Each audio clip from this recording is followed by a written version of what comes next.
Amen. Nombre chapitre 19, Nombre chapitre 23, verset Nayango 19. Nombre chapitre 23, verset Nayango 19. Nombre chapitre 23, le verset 19. Nous lisons au nom du Seigneur Jésus-Christ. Amen. Dieu ne prend un homme pour mentir. Nzambe azali lokola moto te po ya kosa. Ni fils d'un homme pour se repentir. Azali lokola mwana na moto te po achange maloba na ye. Ce qu'il a dit, ne le fera-t-il pas?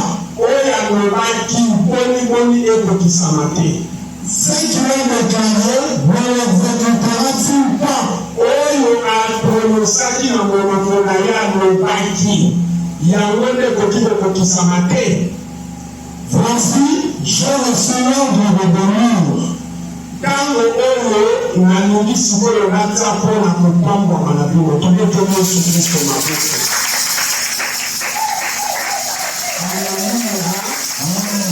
Nalingi ame ya balongi bongisela biso mikro moke.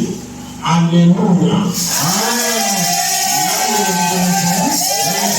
Nano mobikisi Nzambe alobi azali mwana na moto te po ya kosa. Dieu lui dit, il n'est pas fils de l'homme pour mentir. Akokali mpe na moto na mokili te oyo achange maloba na ye na oyo alobaki. Il n'est pas aussi comme un homme sur terre pour se repentir de ses paroles. Biso bato ya mokili, Nous, les humains sur terre, tozalaka na basentima na biso. nous avons souvent nos propres sentiments. Me Nzambe azali Nzambe ya sentima te. Mais Dieu n'est pas un Dieu de sentiments. Moto na mokili oki kondima eloko asala lelo. Quelqu'un dans ce monde peut accepter de faire quelque chose, Mais ekomi na midi a chanté maloba na ye. Mais arrivé au midi, il change ses paroles. Mais nzambe achantaka maloba te. Mais Dieu ne change pas ses paroles. Attention na bato balakaka epa na nzambe. Attention aux gens qui promettent à Dieu. Olaki na nzambe mpe okokisi yango te. Tu promets à Dieu et tu ne réalises pas. Attention na bato oyo. Attention à ce genre de personnes. Oyetelakeli mabe ezalaka likolo na bango. Parce que la malédiction est sur eux. Oyo nzambe ye koko alobi. Puisque Dieu lui-même dit, azali lokola moto na mokili te. il n'est pas loin l'homme de ce monde. Po ya chanze maloba na ye. Pour qu'il puisse se repentir de ses paroles. Akokani na mwana na moto te. Il n'est pas le plus comme un fils de l'homme. Po ya kosa. Pour qu'il puisse mentir. Mais quelque part. Nathalie dans Jean chapitre 1 verset 3 à 5. On regarde sur Jean chapitre 1 verset 3 à 5. Nabanda mopena na 1. Nzambe alobi boye. Asali moto na lolenge na ye. Dieu dit, il crée l'homme à son image. Alobi nasali moto na lolenge na ngai. Il dit, je crée l'homme à mon image. Alléluia. Amen. Mais nzambe azoloba nazali lokola moto na mokili te po ya kosa. Il n'est pas comme un homme de ce monde pour mentir. Akokani na mwana na moto te po ya chanze maloba na ye. Il n'est pas non plus comme un fils de l'homme pour se repentir. Mais quelque part alobi na biso. Mais quelque part, on lui dit, nasali moto na lolenge na ngai. j'ai créé l'homme à mon image. Mais moto efosaka na lolenge ya nzambe. Mais l'homme doit ressembler à Dieu. Atambola lokola nzambe. Qu'il puisse marcher selon Dieu.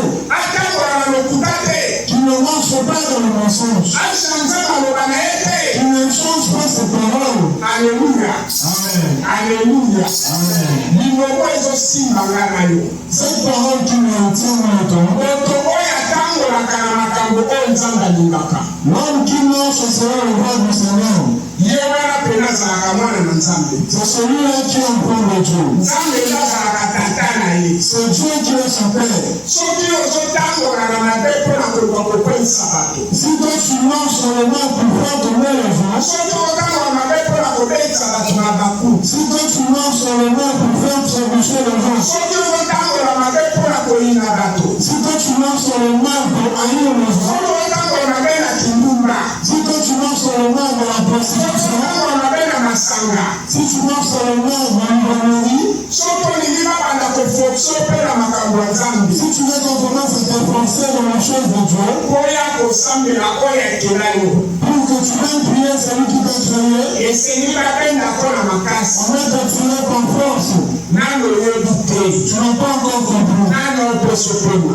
Qui te donne le souffle. Nano oyebi te. Tu n'as pas encore compris. Nani oyo azosala te yo ezala ndenge ozali. Celui-là qui fait en sorte que tu sois tel que tu es. Bongo te nzambe alobi. Ce n'est pas comme ça que Dieu dit. Na Jérémie 29:11. C'est Jérémie 29:11. Alobi nasala baprojet likolo na bino. Il dit, je fais le projet sur vous. Alobi te ke nakosala na baprojet likolo na bino. Il ne dit pas changer de projet sur vous. Tanga bible malamu. Litre de la Bible. Alobi te ke nakozala na baprojet likolo na bino. Il ne dit pas changer de projet sur vous. Alobi nasala na baprojet likolo na bino. Il dit j'ai de projet sur vous. Quelque part. Quelque part. Ozomona kaza nzambe ya temps présent. Tu vois que c'est Dieu du temps présent. Toza na ye sikoyo. Nous l'avons maintenant même. Aza na passé te. Il n'est pas dans le passé. Aza mpe na futur te. Il n'est pas non plus dans le Aza présent. il est présent. Yoka na yebisa yo. Écoute, je te dis. Na ntango ya Abrahama. Au temps d'Abraham, Kobanda Noé. on commençait par Noé. Tina Malachi. Jusqu'à Malachie, azalaki nzambe. il était Dieu. Oyo azalaki. Qui était. Azalaki mpe na futur. Il était vraiment dans le futur. Azalaki na passé. Il était au passé. Azalaki mpe na futur. Il était dans le futur. Mais lelo. Aujourd'hui, Na futur. et le futur. Na passé. Et le passé. Oti kati na ye. Entré en nous. Akomi présent kati na biso. Et le venu présent pour nous. Ewana Yesu Kristo. Et celui-là, Jésus-Christ. Alobi aza na baprojet kati na biso. Ici, tu as le projet pour nous. Alobi te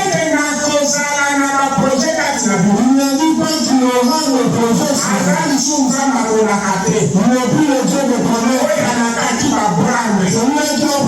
Aonaki ba Moïse. Ye moko esalie. Kati na biso. Aza présent. Mpona nini alaka lisusu. Akosala kaka mbala moko. Akosala kaka mbala moko. Na bato bandimeli ye. Ayabiye. Azotangola na kobana ye. Azosala kati na bango mbala moko. Ayebi te na tongo ya lolo. Nani oyo ayenga baproblème. Baproblème na yo. Oyo pa moto na mokili te.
Makasi Ah, tu n'as pas encore compris ce que tu veux. Si tu connais celui qui est dans le film, on ne peut pas te pour que tu puisses avoir pour Dieu. On ne peut te chercher pour que tu viennes mieux. Celui-là qui t'a créé. C'est le nom de l'homme. Ouvre ton propre cœur. Ouvre ton cœur. Jésus-Christ pour son cœur. Nous avons Jésus-Christ. Non plus dans le corps. Nous avons Jésus-Christ. Celui-là, le Saint-Esprit du Jésus-Christ, tu crois en Jésus. Viens-moi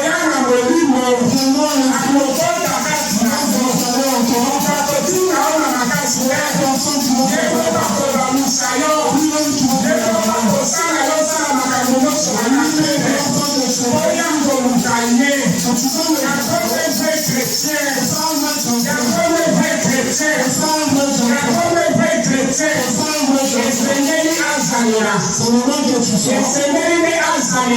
Il faut qu'il sorte. Alléluia. Alléluia. Alléluia.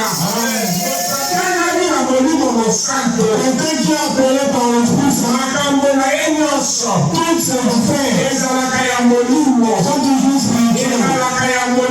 C'est toujours spirituel. C'est le plus le corps. C'est le plus charnel. Pour recevoir Jésus-Christ. Pourquoi Jésus-Christ? Quand cela qui a écouté la parole, ne cherche pas qu'on puisse se pousser. Ne cherche pas qu'on puisse se pousser. Voilà peut-être. Tu te poses la question. Est-ce que Dieu me connaît ou non? Est-ce que Dieu m'a oublié ou non? Est-ce que Dieu m'écoute ou non? C'est parce que tu n'as pas encore ouvert ton cœur. Tu n'as pas encore ouvert ton cœur. Tu n'as pas encore ouvert ton cœur. On écoute, je te dis. Nous sommes venus d'origine différente. Nous sommes venus de différents villages. Nous sommes venus village par village. Alléluia. Nous sommes venus village par village. Nous allons entrer village par village. Chacun rentrera de sa façon. Chacun viendra à sa façon. Chacun rentrera également à sa façon. Chaque jour. Il n'y a pas de papa. Il n'y a pas de maman. Il n'y a pas de il n'y a pas d'enfant. Avant tout, Dieu, chacun on va se justifier selon ses œuvres. Qu'est-ce que toi tu fais? En ce moment-là, tu vas chercher le passé ou le pas passé. Tu vas chercher la parole ou la plus de parole. Donne-moi encore le temps d'écouter la parole de Dieu, de changer ta vie, de te séparer du péché, de mettre Jésus-Christ en épreuve de ta vie. Parce que c'est lui Dieu. Il n'est pas un fils roi pour ma fille. Il n'est pas un humain pour se répandre. Donc ça c'est le temps présent. Nous avons un Dieu de temps présent. Celui-là que nous avons si tu crois c'est tu ne vas pas entrer comme quelque chose va passer la carte à bon quelque chose va se passer quelque chose va changer la bon quelque chose va changer la bon dis-toi que dans ton cœur avant qu'on puisse se avant qu'on puisse se tirer si toi-même tu es venu tout ton cœur de ton âme tout ton cœur ouvert je dois dire que Jésus-Christ ce matin je peux lui bénir dimanche non. Ce dimanche aujourd'hui est différent de ce dimanche. Des choses vont changer. Je te dis que quelque chose va changer. Des choses vont changer. Je te dis que quelque chose va changer. On peut s'en avoir en main. Parce que les gens, Des choses vont changer.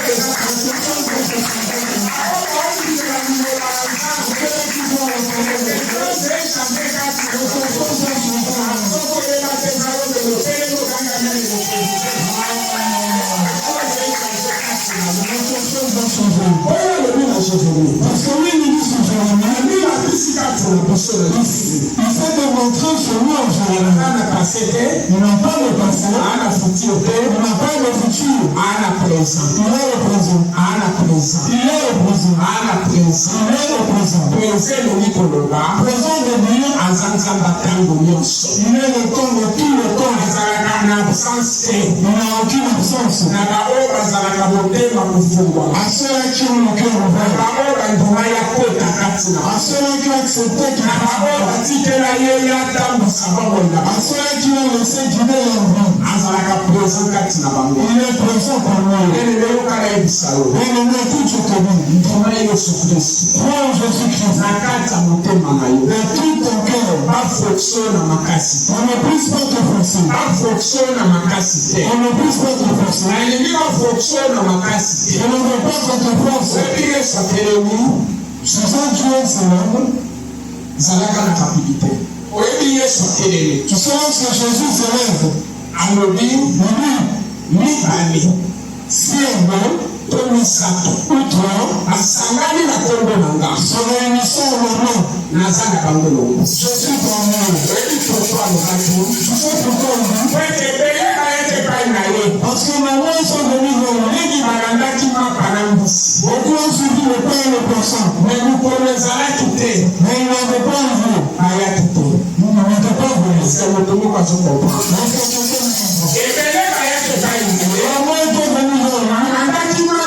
ils ont suivi le Père et le Personne. Et puis il est venu parmi personne. Vous n'êtes plus venus. Ils ont vu une chose. C'est que Jésus avait placé.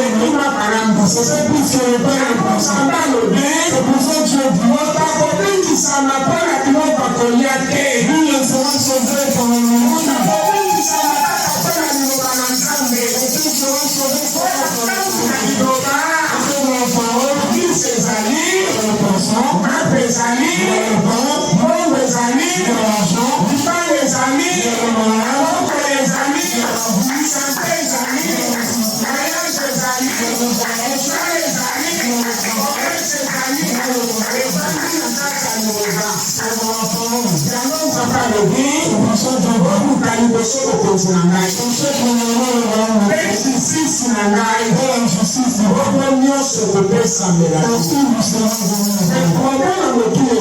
Mais le plus important, c'est le temps qu'on ne te force pas.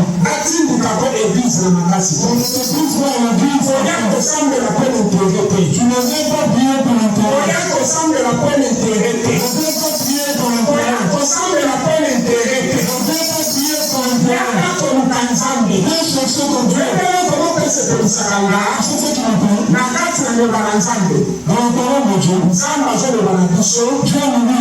Dans la parole de Dieu, Dieu nous dit, qu'est-ce qu'un humain sur terre peut faire? Même le pasteur,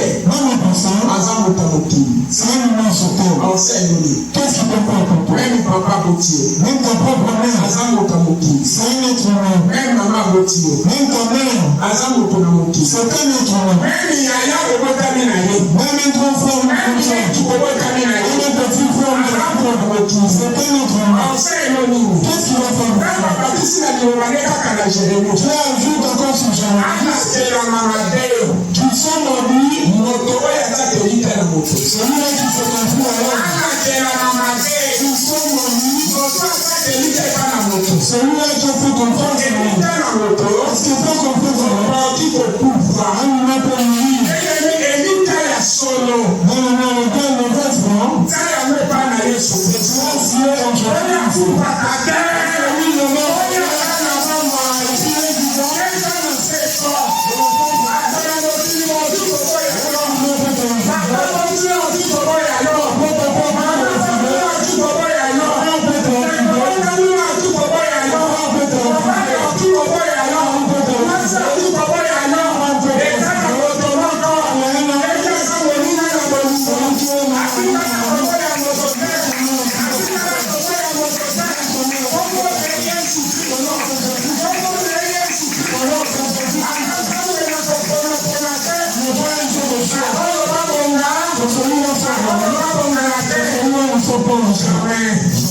Jamais. Aza papa malamu. Aza monina malamu. Apona kapona kateka. Otukozana papa na ndako. Apona kabana. Otukozana mama na ndako. Apona kabana. Aola simba. Yesu Kristo. Enda zali dedikade bapa.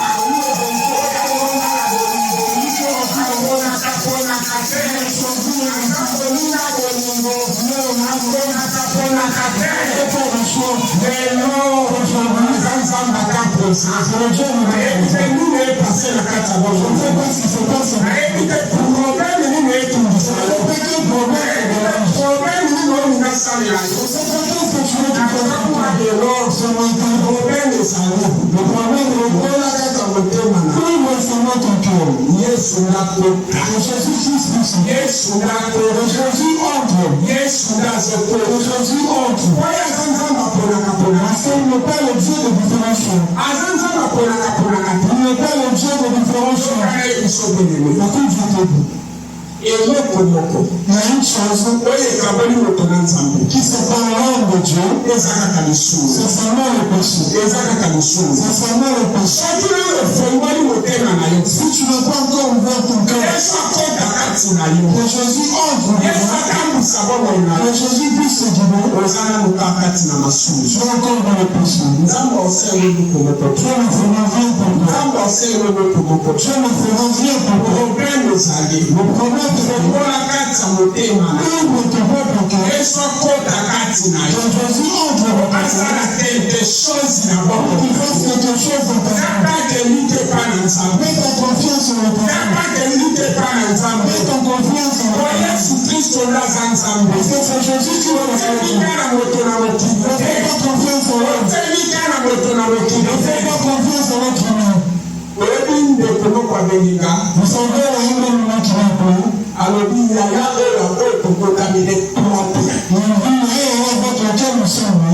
a passé la ministère 3 fois dans le ministère. On a passé 3 fois dans le ministère. Mais là, à qui parle, on ne se préoccupe pas de moi. Attends le 5e bon. Même si je demande l'argent, soit personne de me donner $200. Si tu donnes le coup, ça sert $200. Parce que tu ne peux pas prier pour moi. Que ce grand frère me pousse dans son cœur. Tu me donnes beaucoup d'argent, je vais dans un commerce. Je vais dans la vraie confiance en toi. Nous n'avons pas ton grand frère. Alléluia. Le grand frère peut te donner aujourd'hui. Mais vraiment, c'est moi qui va te donner. Que Jésus-Christ ouvre le chemin. On a dit, c'est Jean, chapitre 14, verset 6. Chapitre 14, verset 6. Alors, on dit, je suis le chemin. La vérité et la vie. Celui qui entrera dans mon chemin, s'il marche dans le bon, c'est moi qui lui donne s'il Jésus-Christ se verra pour que tu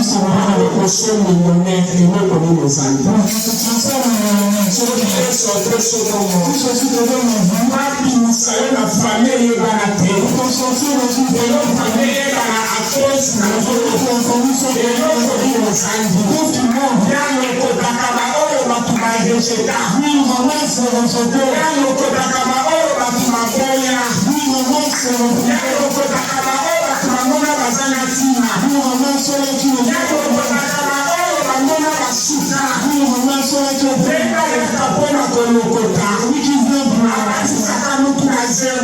il commence avec une personne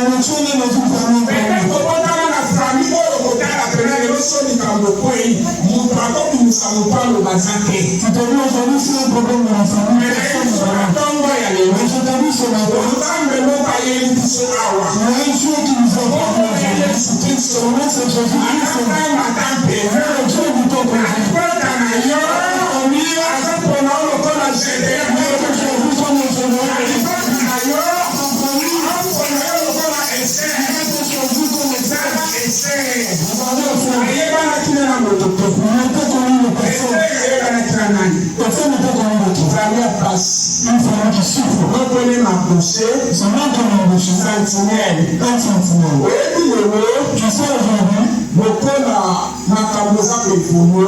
vu qu'il y a des choses qui évoluent, nous avons la courage en nous amenant ça la sentinelle place terre. quelqu'un peut avoir du courage en moi que je suis sentinelle. Mais na kala.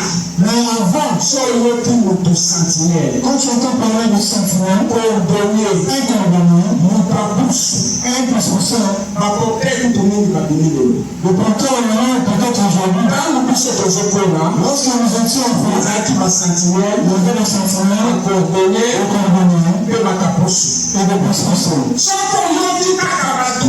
Si tu entends parler de ces gens, tu vas voir que c'est un travail de temps. C'est un travail de paiement. C'est un travail qui n'a aucune dignité. Aujourd'hui, c'est un travail de valeur. Dans le même temps, Dieu ramasse quelqu'un dans ce genre de choses. Parce qu'il y a beaucoup de gens qui n'ont pas de Dieu. Aujourd'hui, ils ont refusé. Et moi, je te dis, ne cherche pas Dieu pour te souffrir. Ne cherche pas Dieu pour le problème que tu as. Cherche Dieu pour le royaume des cieux. C'est ça qui est le plus important. Tu cherches Dieu pour le royaume. Tout ce qui reste, on te le donnera.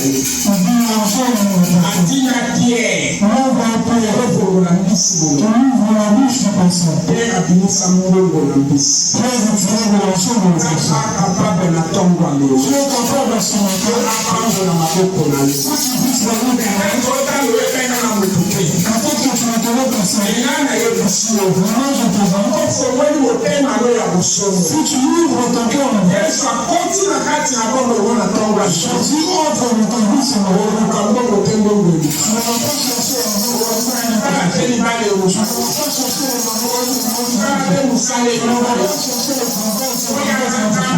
parce qu'il est le Dieu du temps présent. Parce qu'il est le Dieu du temps présent. Il dit sur chaque 4, approchez-vous de moi. Et moi, Dieu, je m'approcherai de vous. Je t'approche de Dieu. Qui te force? Qui te force? On ne te force pas dans le champ. Que Jésus entre toi. Que le Saint-Esprit marche. Il commence à te diriger. Il commence à te diriger. Il commence à te diriger. On n'a pas encore de patience. Si le Saint-Esprit entre en toi, tu ne vas rien chercher ton force. Tu ne chercheras rien ta force. Tu ne chercheras rien de ta force. Tu ne chercheras rien de ta force. Parce que le Saint-Esprit est le genre. C'est lui qui est comme le feu. S'il est en toi, tu deviens le feu. Dans le manger, on va retirer la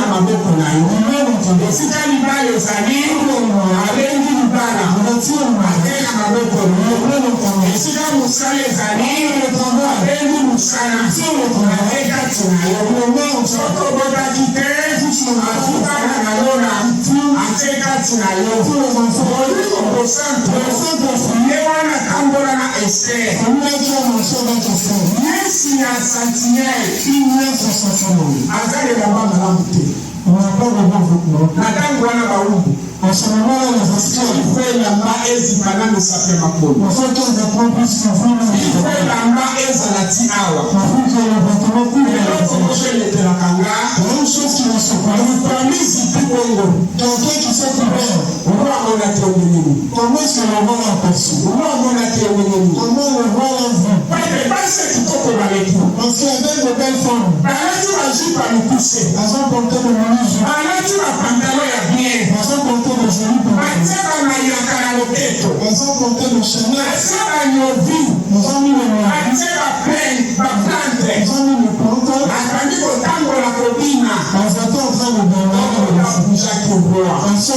Nango se. Nango se. Kala kobatela na yo. Okasa te so na lati boye. So na te ba plante wana boye. So na te ba bote wana boye. Okubali ba olinganga. Opesa na libala. Jamais. Yango mpe Satana. Otindela mibali. Liboso na okoyo osala nde masumu.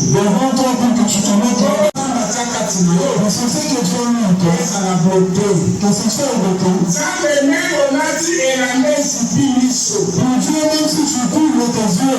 ndenge olati elamba esipi misape na polo. Sokoka na Yesu na bomoi na yo. Ndenge aza file. Eloko malamu ekoleka yo te. Eloko malamu ekoleka yo te. Aza kitoko na lekana. Esther esclave. Oya telema kagotana.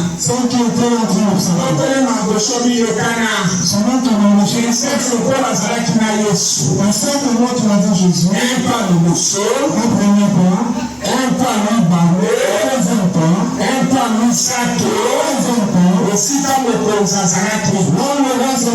Olimo bosantu eza file. Ete kotanga mokonzi.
Alléluia.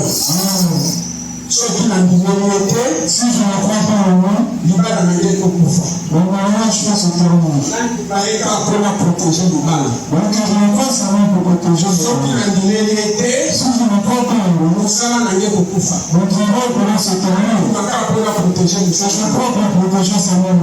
Alléluia. Donc, il est l'ensemble de mon côté. Ne crois pas en Jésus comme ça. Moi, je n'ai pas encore fait. Moi, je n'ai pas encore fait.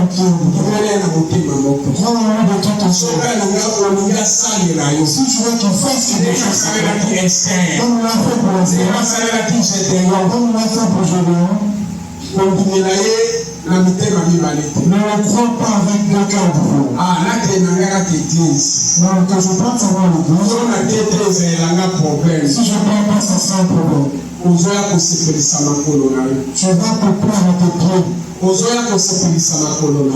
pour faire plaisir à tes pieds. Prends un lit dans ton cœur. Fais-le entrer dans ton cœur. Fais-le entrer dans ton cœur. Ceux qui disent pour Dieu, ça prend. Frère Jérémie oyo biso ya nzambe umelaka te. Frère Jérémie te dira que pour Dieu c'est Soko vrai. olobi ya nzambe umelaka. Si tu dis pour Dieu c'est Frère vrai. Benjamin oyo biso ya nzambe Le umelaka. frère Benjamin te dira pour Dieu c'est vrai. Soko olobi ya nzambe umelaka. Si tu dis pour Dieu c'est vrai. Évangéliste Joël oyo biso te umelaka. L'évangéliste Joël ne dira que ça trompe pas. Ya nzambe umelaka te. Pour Dieu ça ne trompe pas. Moto oyebi biso nzambe umelaka. Pour ceux qui te diront pour Dieu c'est vrai. Akosa yo. Pour ton nom. Ya nzambe umelaka te. Pour Dieu ça ne trompe pas. Yesu aza nzambe ata présent. Jésus-Christ c'est le Dieu du présent. Le problème ezali. Le problème c'est que fongola motema na yo. il laisse notre vie. Yesu akota na motema na Que yo. Jésus entre dans ta vie. Kabwana na masumu. C'est pas toi le péché. Kabwana na masumu. C'est pas toi le péché. Yesu akota. Quand Jésus entre Na quartier ovandi. dans ton quartier, Bakotambola yo. il sera étonné.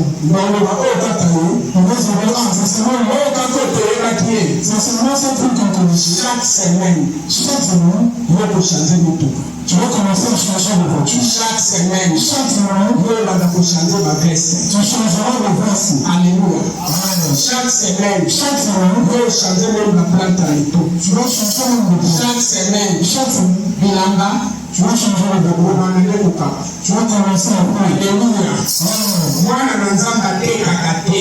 Un enfant de Dieu ne vend pas. Mwana na nzambe adefaka te. Un enfant de Dieu ne prête pas. Adefisaka. On fait prêter. Akabaka. Ekomi tellement epele. Parce que ça va nous tellement beaucoup. Moto aza na Yesu Kristo na bomoi na ye. Puisque quelqu'un qui a Jésus-Christ, Akoki kololanela te. il ne peut pas pleurnicher. Kristo naonela pasi. Le chrétien se pleurniche. Kristo naonela maladi. Sur la souffrance et la maladie, Oza biso nzambe te. ce n'est plus Dieu. Nzambe alobi Dieu veut tata moko te. aucun père. Mwana akosengelipa. Son enfant peut lui demander le Napesi libanga. quelqu'un donne le pied. Konyoka. Ou bien sa coupe. Napesi mbisi. Tu me donnes le poisson. Alléluia. Amen. Soki bato mabe. Si le méchant Bakopesa bana na bango biloko malamu. peut bâtir de bonnes choses dans la vie, Nzambe na biso eza na likolo. comment notre Dieu qui est au ciel? Bongo topesa biso koleka bato mabe. Comment le petit père nous donne plus que Ebebe soki tosalela bato ya mokili. dans la mission d'être bien pour les humains, Azofuta biso. qui nous paye, Menga na yebisi yo. le monde de Dieu, Nzambe afutaka koleka bato ya mokili. Dieu paye plus que les hommes. Soki osalelaka Nzambe. Si tu travailles pour ça, Nzambe afuta yo koleka bato ya mokili. Dieu va te payer plus que les hommes. Baoyo nyonso omoni batongwama. Tous ceux-là qui sont élevés, Eza Nzambe nde moto atombola bango. c'est Dieu qui les a élevés. Ngai atombolaka motu te. Le diable ne l'a pas fait. Peut-être ntango batongwamaka. Peut-être que lorsque c'est Nde kaka kotika Nzambe. c'est l'homme-là qui lâche Dieu. Yango Nzambe apesi bango. Par rapport à ça que Dieu les a Nzambe atika motu te. Mais Dieu ne laisse pas ça. Kangama na Nzambe. Attache à Dieu. Kangama na Yesu Kristo. Attache à Jésus. Yenda aza Nzambe ata présent. C'est lui qui est le Dieu du bien. Yenda apesaka bomoi. C'est lui qui donne la vie. Yenda apesaka bomoi. C'est lui qui donne la vie. Yote eza lokuya. Ce qui est plus important, Koleka biloko nyonso. plus que toute chose, Na kati na mokili oyo. dans ce monde, Eza kaka pema. c'est seulement le souffle. Eza kaka pema. C'est le souffle de vie. Eutaka epa na Yesu. Ça vient de Jésus. Yesu nde apesaka pema. C'est Jésus qui donne le souffle. Yesu nde apesaka C'est pema. Jésus le matin du souffle. Yesu nde apesaka C'est pema. Jésus qui donne le souffle. Mosusu azali te. Il n'y a personne d'autre. Mosusu azali te. Il n'y a personne d'autre. Mosusu azali te. Il n'y a personne d'autre. Proverbe Proverbe, chapitre 9 verset 11.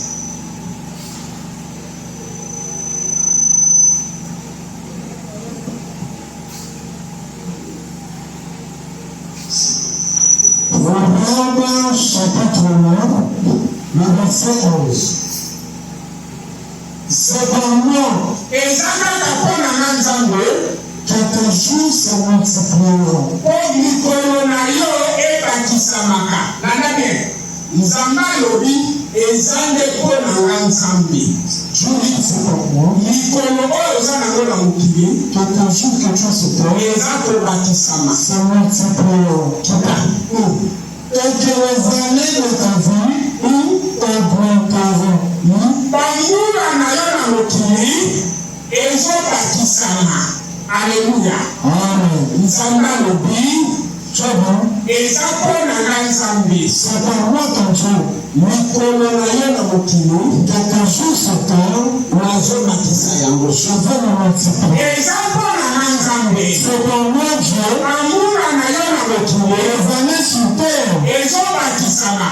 Vont se multiplier. Ah, moninga bolingo. Moninga bolingo. Moninga ya bolingo. Alléluia. Vous comprenez l'Ingla des apassi. Amen. Zamba lobi. Et les enfants de Nzambe. Dieu dit, c'est pas moi Dieu. Yena zoba kisela yo mukolo. Quelque chose se multiplie. Et ça ka Nzambe. C'est pas moi Dieu. Yena zoba kisaba mule beleka tina yo. Que j'augmente les années de ta vie. Yesu Kristo nazali camarade malamu. C'est Jésus-Christ qui est le bon ami.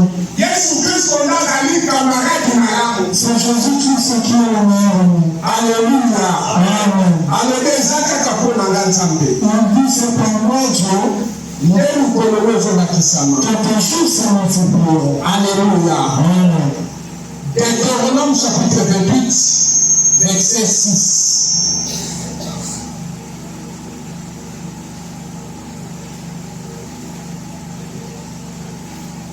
Deutéronome chapitre 28, verset 6. Deutéronome 28, verset 6. Oui. Tu seras béni à ton arrivée, et tu seras béni à ton départ. Alléluia. Amen. Zamba lobi. Dieu dit, Kaka nengo kotiao. de la même façon que tu es béni, Pambwani. tu es déjà béni. Obimana yope awa. À ton sortir, Uzo pambwa tu malisusu. seras entendu. Nzamba multiplie na pamboli. Notre Dieu multiplie les nations. Nzamba multiplie na pamboli nikolani bana yo. Lorsque Dieu bénit son moyen, Nzamba multiplie na pamboli nikolani sana. lorsque Dieu multiplie les bénédictions, Nzamba multiplie na pamboli nikolani santé na yo. lorsque Dieu multiplie les bénédictions, Nzamba multiplie je suis en train de dire, Yesu Kristo akoti kati na yo na mapamboli. Akoti mape kati na yo na mapamboli. Eloko moko te na makasi na yo. Lokola akoti kati na yo. Okoluka eloko moko te na makasi. Nyonso ezoluka yo. Nyonso bapense na yo ezoluka yo. Soko ozalaki na bapense ya malamu. Okoti kati na yo. Bapense na yo ya malamu ezokokisa.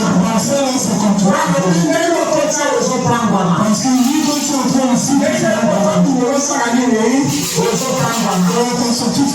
Mais na banguna oyo batelemi liboso na yo. Mpona kobundisa yo. 28 à 7. Kita na 7. L'Éternel te donnera la victoire Nzambe akopesa yo elonga. sur tes ennemis qui se lèveront contre toi. Na bileli nyonso oyo bakoya na bitumba liboso na yo. Ils sortiront contre toi par un seul chemin Bakoyamba na yo na nzela moko. et ils s'enfuiront devant toi par 7 chemins. Mpe bakobima liboso na yo na banzela sambo. Tika ete oyo nyonso osalaka na kitabutu oyo mpona kopesa yo. Mpona kobundisa yo. Baya nzela moko. Bakima nzela sambo. Soko yeto nzalo melekele tozanga melele tozanga. Tozoloba mele tokisana yango. Onobe. Alobi bakoyeba yo bitumba. Envie qui vraiment vous te connaît, Na benediction oyo apesaki yo na kokota. la bénédiction qui te donnera Mpe oyo apesaki yo na kobima. et qui te donnera de la sortie. Baya nzela moko nombre combien. Qui viennent par un seul chemin Me bakopanza na nzela sambo. et se sépareront en 7 Kombo chemins. ya koti kati na yo. Et celui qui entend, Kombo na Yesu Kristo. comment c'est Jésus-Christ, Aza plus grand koleka bandoka libota na yo. il est plus grand que le succès, Aza plus grand koleka bandoka kate. il est plus grand que le succès de Aza ton plus Dieu, grand koleka matembo nyonso no na terre. il est plus grand que tous les démons du Seigneur. Okanda na Jacques etouchenga na maloba na Nzambe. Le passage de Jacques me touche par les paroles du Papa Seigneur. olobi na Jacques. Il dit sur Jacques, Kombo na ye. son nom, Aza kaka na kombo moko. il n'a qu'un seul nom. Alobi boyebi te ete eza kaka na Nzambe moko. Mais il dit, vous ne savez pas qu'il y a un seul Dieu. Même biliko bande mpe yebi yango. Même les esprits impurs ne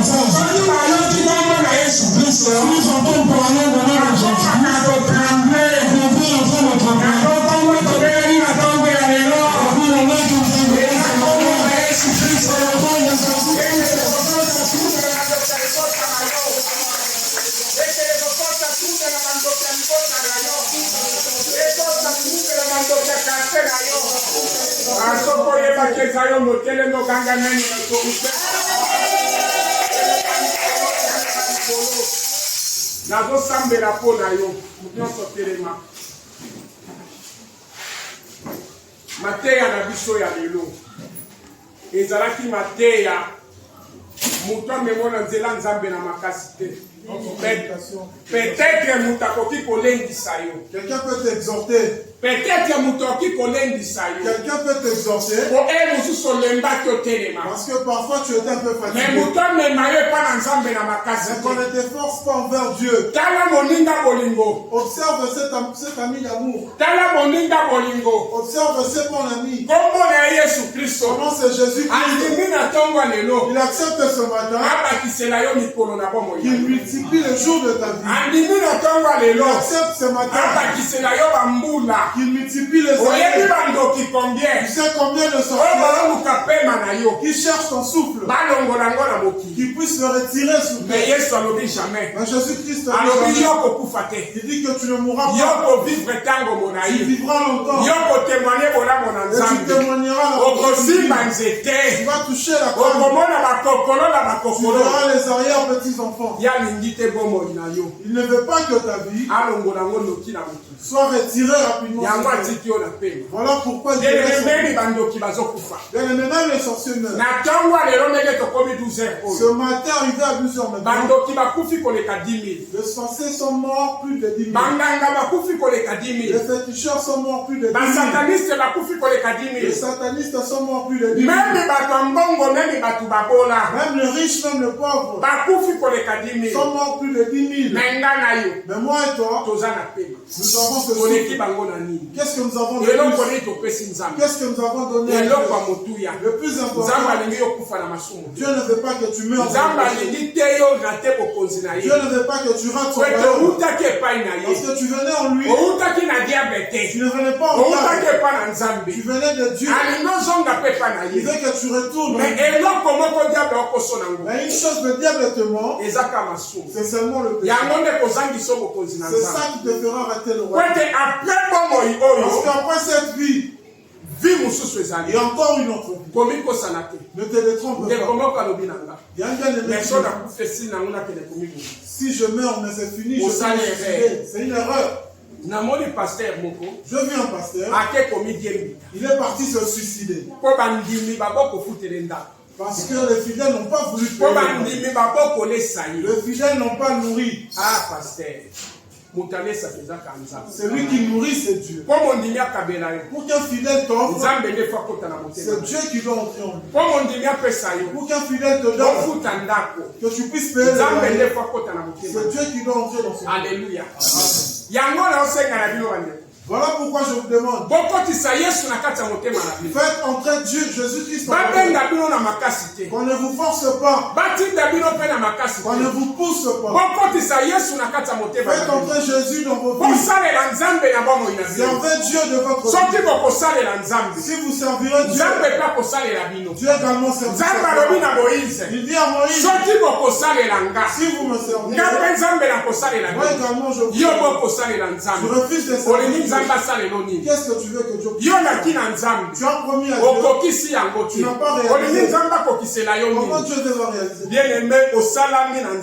Bien-aimé, t'es une créature divine. Tu as été créé par Dieu. Marche selon la volonté de Dieu. Ainsi tu seras appelé enfant. Ainsi tu seras un Dieu. Dieu a transformé Moïse en Dieu. Devant Pharaon. Dieu est capable de te transformer en Dieu. Devant tes ennemis. Devant ta famille. Dieu veut te lever. Il te transforme. Alléluia. Alléluia. Ceux-là qui ont reçu la vie aujourd'hui. Et ceux qui ont perdu la vie aujourd'hui. Nous n'avons rien de plus que. Mais le plus de il est rempli d'amour. Il dit, je vais multiplier tes jours et tes années. Je vais multiplier les années dans ta vie. Observe cette bonté. Écoute bien. Tu sais, dans les hôpitaux aujourd'hui, maladie cette maladie que tu as traversée, peut-être un médicament de 1000 francs, et tu en es guéri. Beaucoup sont entrés à ça à l'hôpital. déjà $10 000. Ils dépensent parfois plus de $10 000. Alléluia. On a 2003. Bon, en 2003, na bimisa $7 400 à l'hôpital. J'ai sorti $7 400 à l'hôpital.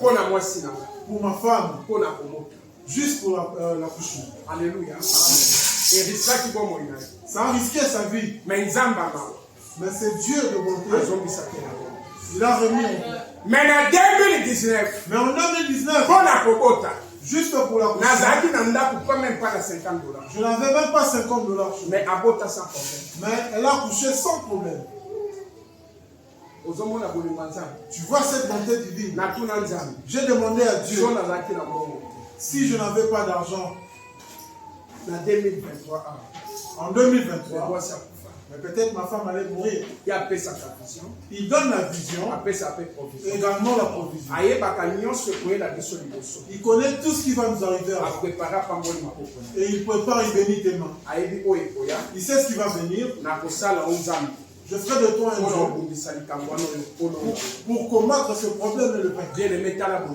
Bien-aimé, observe cette bonté. Je veux qu'aujourd'hui, que tu ouvres ton cœur, que tu reçoives Jésus-Christ comme ton Seigneur. Fais-le entrer dans ton cœur. Accepte de le servir de toute ta vie pour qu'il puisse se rendre. Bien-aimé,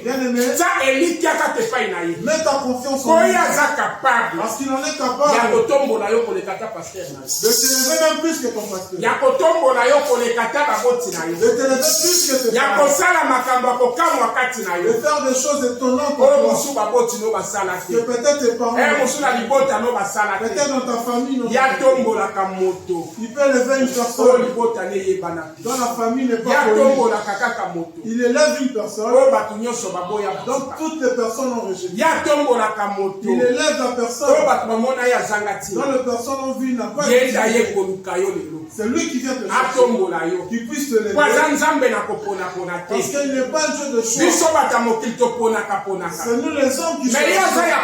Mais lui il n'est pas c'est pour ça qu'il ne fait pas confiance en lui. Il fait pas confiance en lui. Il ne dit pas fais confiance hier. Il dit fais confiance de nous. Il n'a pas dit ça. Il dit comme tu es dans sa présence.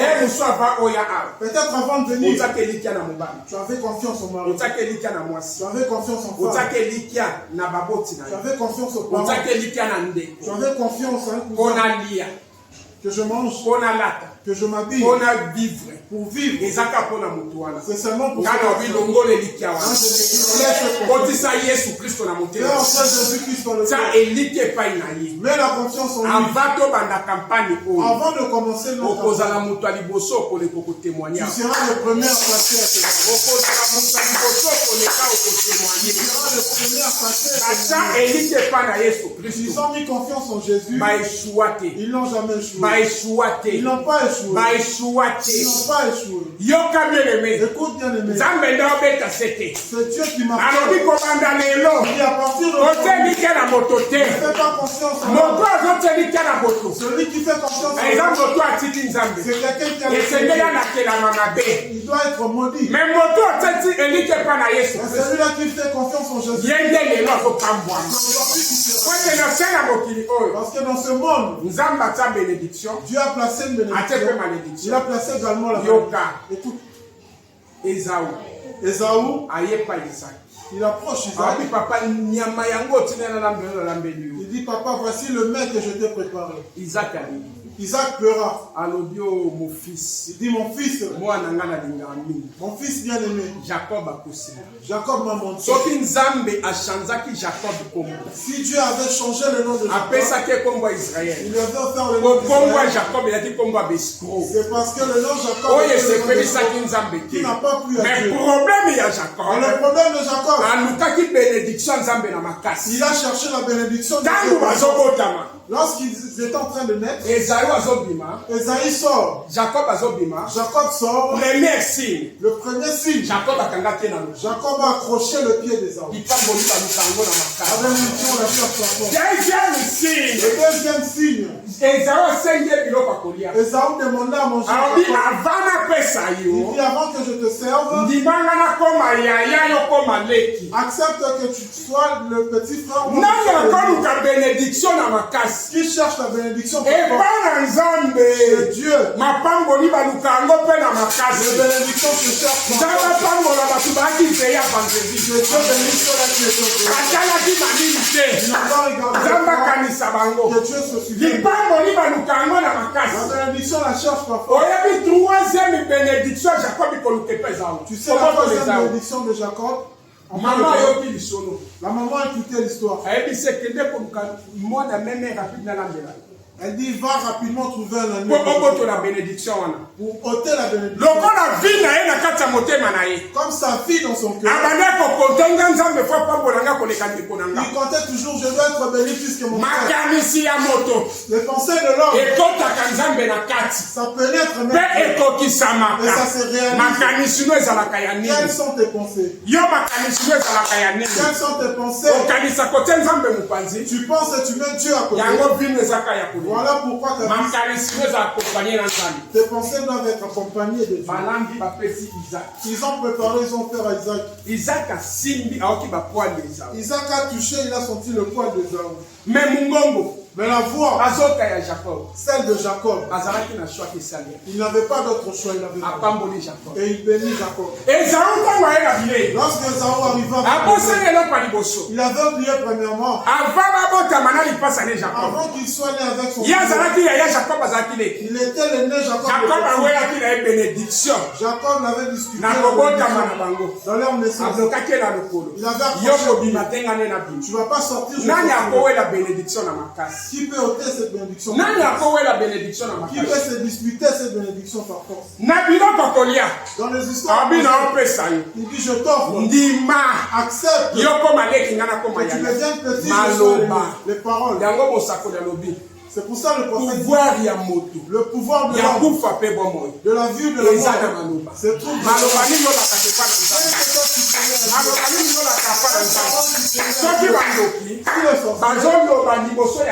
Parle devant le diable. Mais si aujourd'hui, qu'est-ce que tu as dit? Je veux que ma famille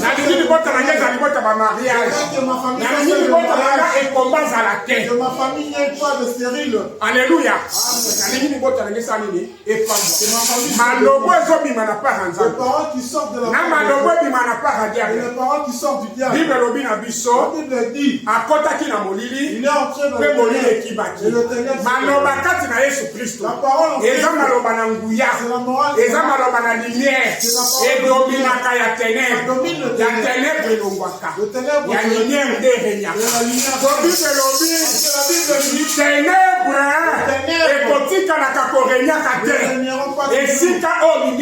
Là où se trouve la lumière. Isaac dit, mon fils bien-aimé, j'ai déjà béni Jacob. Je ne savais pas, j'étais pris pour lui. Je plaçais mes noms. Il est déjà béni. Esaü dit, papa, place maintenant. Place seulement tes mains. C'est moi ton fils aimé. Après la bénédiction, il dit après la bénédiction, c'est la malédiction. C'est la malédiction. Comme j'ai déjà béni, si j'impose le nom, c'est maintenant toi tu as malédiction. Je ne peux pas te maudire. De préférence comme tu es. Vas-y, je t'aime. C'est cet amour qui bien aimé. Spirituellement, en Dieu, celui qui était béni, c'était Jacob. Mais physiquement, mais physiquement, financièrement, physiquement dans l'argent, et par le genre, Ismaël. Ismaël, dans la Bible, Lis très bien la Bible. Tanga Bible bien. Lis très bien la Bible. Mutu Esaú apambwamaki mingi. C'est Esaü qui était le plus béni. Akomaki na mbongo ebele koleka Jacob. Il était devenu plus riche que Jacob. Mais bénédiction ya Jacob. Mais la bénédiction de Jacob, Ezalaki libota oyo ebimisi kosi na Yuda. c'était la famille qui a Pour les hommes biso tobita. pour qu'aujourd'hui, Mais est-ce que mutu ngoko to comprendre? je sais pas si Libota ya Jacob. la famille de Ya Jacob, ngombe bimisi Yesu Kristo. c'est ça qui a sorti le Bongano lelo tozwa pour que bongo. moi et toi on soit sauvés. Alléluia. Mais libota ya Esaú. Mais la famille de Jacob, Malgré bapambwamaki na bamboyi. malgré qu'ils étaient bénis Mais financièrement, élis-moi. mais ça Histoire disparaît. nango eyokana Il te. n'y a pas eu d'histoire. Yango nde bitumba. C'est ça le combat. Eza na kati ya moyen lobia. Qui est aujourd'hui au Moyen-Orient. Yango nde bitumba C'est wana. ça le combat. Libota ya Esaú La famille d'Esaü na libota ya nani? et celle de Jacob. Jacob. Alléluia. Lipamboli. La bénédiction. Ntina ya parole oyo. La raison de cette parole, Elingaki koloba no boye. ça voulait te dire ceci. Lipamboli baluka yango na La makasi. bénédiction, c'est Ava oluka yango. avant de la chercher. Ndimela liboso Yesu Kristo. Accepte d'abord Jésus. Koti se na motema na. Fais-le entrer dans ton cœur. Koti se na motema Fais-le na. entrer dans ton cœur. Lipamboli oyo. Cette bénédiction-là, Lelo. aujourd'hui, Nalobi te lobi. je ne dis pas hier, Nalobi lelo. je dis aujourd'hui, Moto nyonso. chaque personne Oyo afongoli motema qui na. a ouvert son cœur, Yesu akoti na motema na. Jésus est entré dans son cœur. Aobima ndenga ya Il ne kisa. sortira pas comme Aobima ndenga ya kisa. Yesu change vie ya motu moko. Jésus qui se change la vie d'une personne. Peut-être yo talelaka moto. Peut-être que tu fais confiance en Dieu. Soko olingi kotalela moto. Si tu veux faire confiance en Tikala Dieu, na otalela moto. reste dans cette Mais oyo andimi kotalela Mais Yesu. celui qui fait confiance, Andimeli Yesu. il a accepté Jésus. Lelo vine echange. Aujourd'hui, ta vie change. Lelo vine echange. Aujourd'hui, ta vie change. Po soko ndimelaka makambo Parce mokili. que si tu crois aux choses du monde, Ezala moto. que ce soit Ezala énorme, makambo mokili. que ce soit le Yeba choix du monde, kondimelaka Satan. sache que tu crois Po au même monde. nzoto oyo. Parce que même Ekomi si pa na Nzambe te. ça n'arrivera Po eza pas. nzoto ya masumu. Parce que c'est une Mais chose de moto Dieu. andimelaka Yesu Mais Kristo. la personne qui a confiance en Christ, Vi na ye echangeaka. sa vie change. Kobanda awa na mokili. À partir de ce Kino moment na lona. jusqu'au ciel, Ozala parmi bato baosala fete. tu seras parmi ceux-là qui vont faire la Nalingo simba motema. Motu nyonso telema likolo.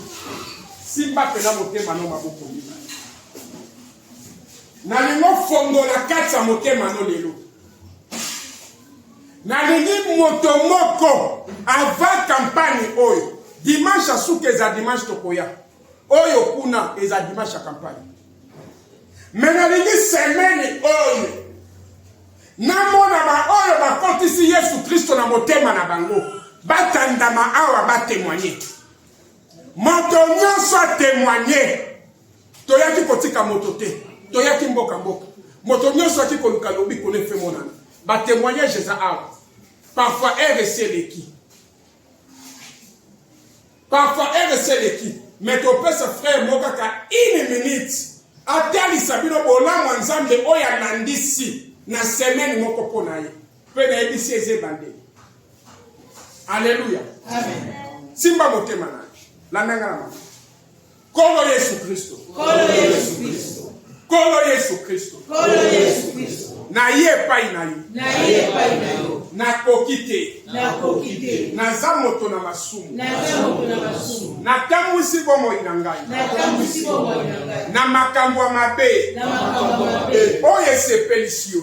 Oye se felicite. Na botami na libota ya masumu. Na ota mina libota ya masumu. Yokela ye mawa. Yokela kama. Limbisa masumu na ngai. Limbisa masumu na ngai. Limbisa masumu ya libota na ngai. Limbisa masumu ya libota na ngai. Kolo Yesu Kristo. Kolo Yesu Kristo. Kotangela nga mabe na ngai te. Tangela kama be na ngai. Kanisa makila na yo. Kanisa makila na yo. Oyo sopaki na ngomba Golgotha. Oyo sopaki na ngomba Golgotha. Kolo elonga na bika. Oyo elonga na bika. Kolo Yesu Kristo. Kolo Yesu Kristo. Na fongoli kati ya motema na ngai. Kolo kata motema na ngai. Yesu Kristo kota na motema na ngai. Yesu Kristo kota na motema na ngai. Nazwi décision na kati ya bomoi na ngai. Nazwi décision na kati ya bomoi na ngai. Ya koyamba yo Yesu Kristo. Ya koyamba yo Yesu Kristo. Lokola mokonzi mpe mobikisi. Lokola mokonzi mpe mobikisi. Kamba bomoi na ngai. Kamba bomoi na ngai. Na volonté na ngai te. Na volonté na ngai te. Kasi na volonté na ngai. Kasi na volonté na yo. Kolo Yesu Kristo. Kolo Yesu Kristo. Kolo Yesu Kristo. Kambangai. Lelo. Vinange change. Yo mungu na satan. Oyo sala alliance. Abando kalibota. Bobanda lelo. Na misala na bino ya mabe. Ngana bino tokabwa. Bomo inangai le. Esomba mina makila na Yesu. Makila na Yesu Kristo. Efuteli ngai nyongo. Na mabe nyonso. Oyo na sala na bomo. Kolo Yesu Kristo. Efase kombo na ngai. Na buku ya lifelo.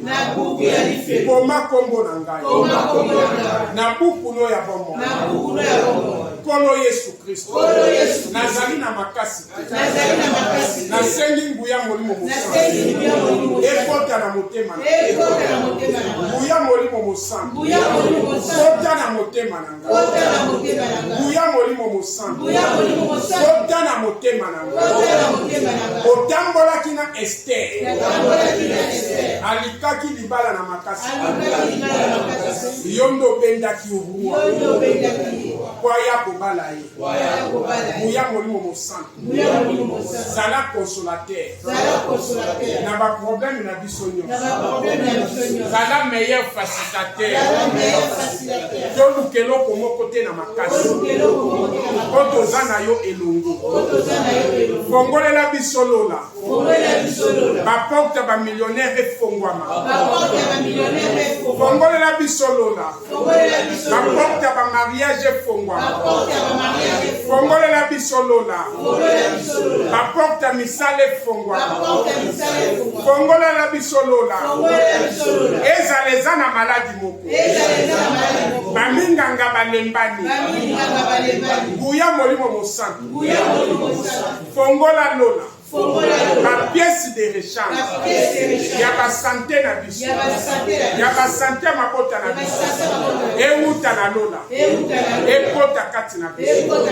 Et traiter ba cas difficile. Et fait ça lobiko. Lelo. Na kombo na Yesu. Kokota nanga awa. Ezalaki mapamboli. Kobima nanga pe. Eza mapamboli. Semaine oyo. Parmi batu bazo témoigner. Bolamo na yo nzambe. Kati nanga pe na libota nanga. Nga pe nazo témoigner. Na kombo na Yesu. Nzamba lola nzambe na bikama. Yahweh. Obombi makambo malamu oyo na batu minene pe na batu mayele.